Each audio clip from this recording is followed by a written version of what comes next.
Readers, it's Friday, July 31st. Our readings for today are Genesis 37, 38, and 39, and then in Matthew, we're going to read through the whole of chapter 4. We leave, it's very obvious what part of Genesis we're entering into now, as in chapter 37, it just says, Jacob settled in the land where his father had lived as an alien, the land of Canaan. This is the story of the family of Jacob. And that's really what the rest of Genesis is going to be. It's a narrative, these chapters that will take us through the end of Genesis, that connect the promises that have been made to Abraham and Isaac and Jacob to get them to this land of Canaan. The next thing we're going to hear about is Moses and the Exodus from Egypt. And so this is the bridge between those two sections of promises made and exile. The Joseph narrative is much more obviously connected to itself, if you will, than what a lot of the Genesis has been thus far. Thus far, Genesis has been a kind of the authors, we think, have selected and organized different parts of their tradition, making a narrative out of it. These chapters, the Joseph narrative, is far more organized unto itself. It's not kind of a story here and a story there that are kind of smushed together, but really are told much like a story that we might tell in a movie or a book. There are a number of theological possibilities in this part of Genesis that are worth considering.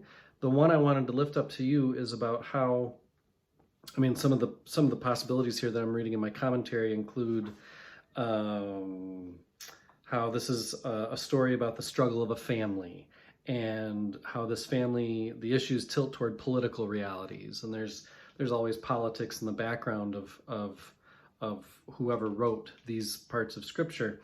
But the one I wanted to highlight for you is it's about the hiddenness of God.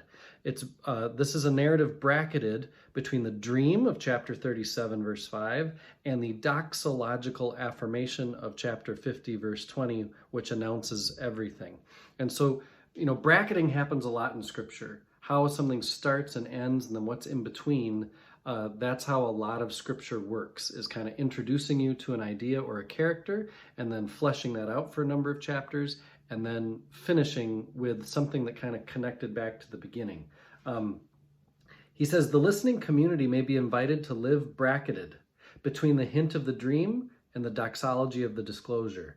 That's where Joseph lived, between hint and doxology. The narrative may be a call to the listening community to let the dream be at work, even when its outcome is less than clear. It's a dream of power gained and used. It's a dream of family saved when death was anticipated. A dream of empire fed when Israel need not have cared. It's a dream which dramatically transformed empire and led to vocation for this one born to rule. It's a dream come true, and Joseph is found faithful to the dream.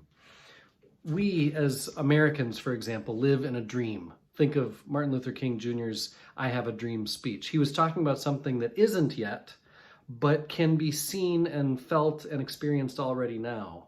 We as Christians live in a dream of Jesus returning, of Christ come again. And yet that hasn't happened in its fullness. We just get a foretaste. Joseph, this period, this part of Genesis is about a dream living into something that isn't quite yet. And so this now but not yet sense that Christians live with, again, rooted in Genesis. Again, I've left just a little time to Matthew, and Jesus being tempted by the devil. I just wanted to name again, much like I said yesterday, where Israel in the wilderness failed, Jesus passes every test. That's what the temptation is really about. Each temptation echoes Old Testament temptations for Israel. Israel failed every time in the wilderness. Jesus succeeds. Hello. I am one with my God. My God is with us, all of us, at all times and in all places.